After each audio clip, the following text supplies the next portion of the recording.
Question from Jacob. Yo, BFM man, it's almost 4 months since last Q&A video. Make it up to us by doing a really long one on a white back using that creepy doll from your sound vid and mention my name.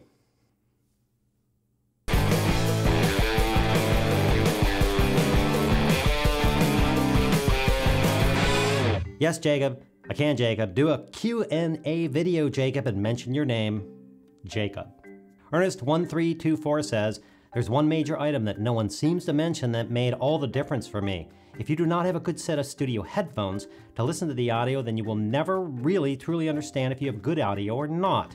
Worth mentioning indeed. If you care about how your audio sounds in your videos, you definitely want to use a pair of good headphones. I typically edit my stuff on this channel using a pair of Sony MDR V600 headphones, no longer available, and a pair of Sony MDR V6 Studio Monitor headphones, which are still available. These aren't the best. For about $100, they work for me and deliver what I think is the closest to what I actually recorded. I use them to check my audio level for noise before shooting, then use them while editing and watching after rendering. After posting the video on YouTube, I watch it quite a few times through on my TV and computer with my computer speakers and a few more times using a pair of Sony earbuds on my iPad and my iPhone. If it doesn't sound perfect, that doesn't mean I'll redo it. What I'm watching for is that it sounds good enough on these different devices. Linda Hauk comments, wow, you're talented. You could snap with both sides. I've never been able to accomplish that.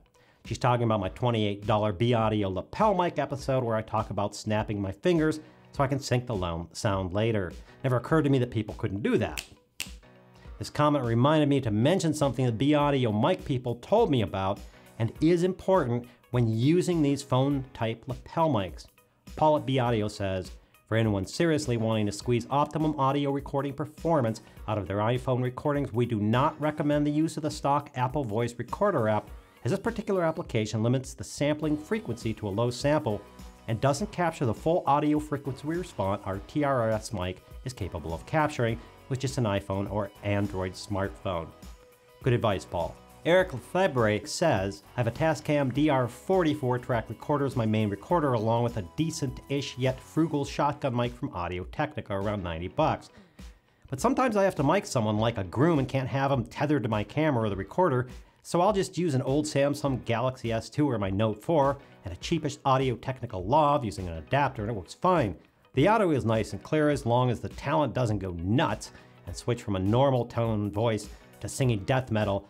My phone does a great job of recording. Like in your video, the audio isn't ideal, but with a bit of post-processing TLC, it can be made quite acceptable. Pika Siminians asks, oh, why in the name of audio gods did you shave? Better now?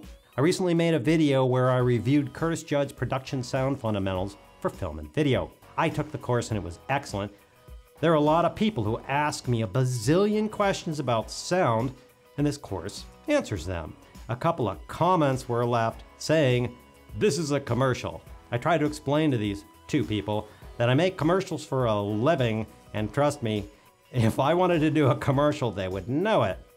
Then there were a few more comments back and forth. Someone chimed in my defense, and I decided I had enough of this. So I left this in return. Here, this will satisfy everyone. Yes, I made this, and it is only a commercial, and I don't give a crap if you like it, and Curtis Judd and I are doing this so we can retire soon to those ultra-expensive Caribbean villas that we bought using the money we make off doing online courses and free YouTube videos. And there you go. I'm in it for the money. On my 6 editing tips, tricks, and drills video, Nunya Business asks, what editor use? Premiere Pro. Again, on my Curtis Judd review video, Toasty Speakers comments, well, would you look at that? Somebody has already disliked this. That's impressive. He's talking about someone who thinks I don't know who they are when I do. When I post my videos live, it could be a 10-minute video. About 30 seconds after I make it public, someone comes and downvotes the video. You did the math, right? They didn't have time to watch it. Unfortunately for that person, I hope they don't stop doing this because it makes me laugh like hell every time. And dude, are you on vacation? You missed this video, and this video, and this one. On my video top 10 video F-ups, you need to avoid evil comments. This is kind of an expansion to number 5, but sometimes going out to film in public places gets delayed because I get self-conscious. Many people have this, it's not uncommon.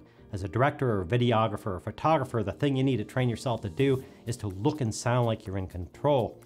Some people mistake this for being a loud, obnoxious, commanding SOB, and that's not it. I did an experiment once. I was shooting with an intern at a small town celebration, no sets or anything. Whatever happened was what happened. The intern kind of snuck around trying to get in between people to get closer to the action. He looked like he was just some hobby camera guy trying to get closer to the action, and no one cared. I grabbed the camera and told him to watch. I walked into this crowd and did nothing except acted like I was supposed to be there and I had a job to do, and I could go wherever I wanted to go.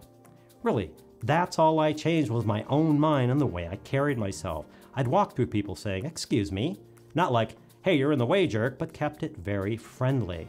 "Excuse me, hey, thanks a lot." I'd walk near the stage where someone was playing, plop my gear up and start filming.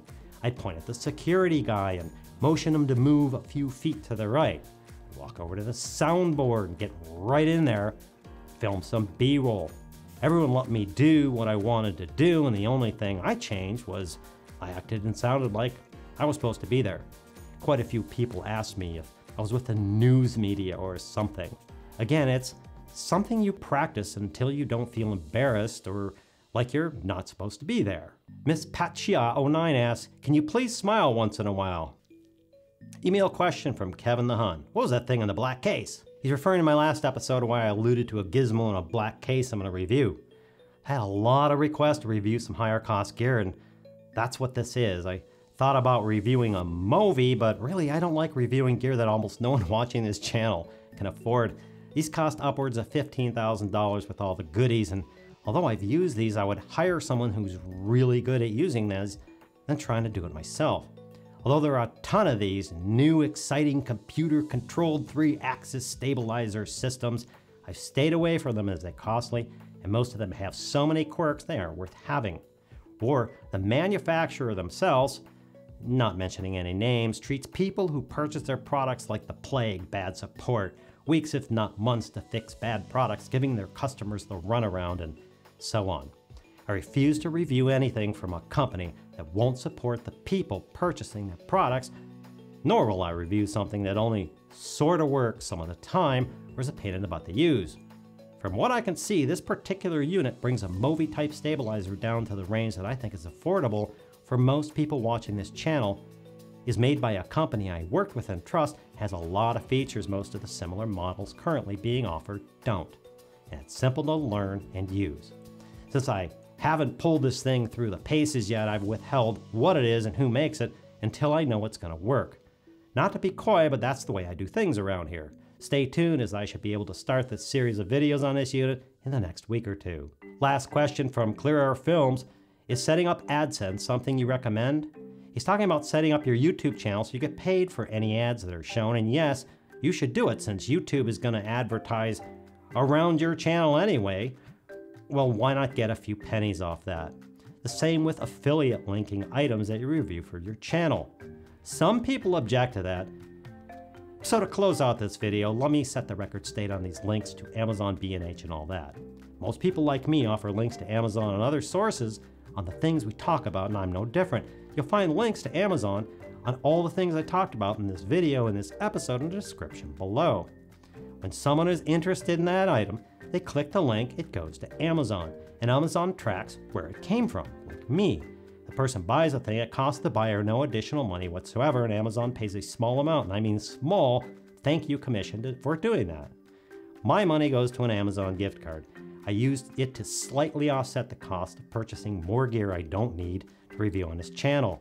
Others might send this to their bank account so they can use it for things like being able to pay off one of their month's electric bill, so maybe they can make more videos for you. If you object to the people who spend a lot of time and money to make videos that are free for you to watch, if you object to them making a few pennies doing this, I think you should even move to planet no one makes money and everything is free, or go do it yourself, and let me know how that works out for you.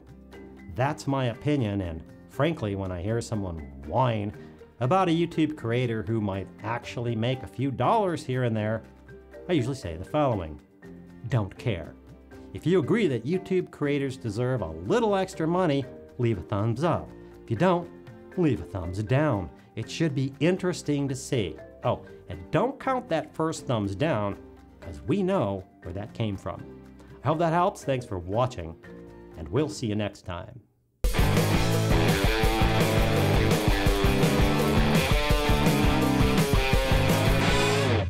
Hey, don't tell anyone. I'm working on another course over at Basic Filmmaker University.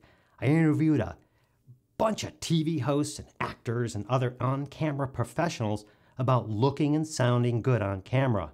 You know what? They've been keeping secrets.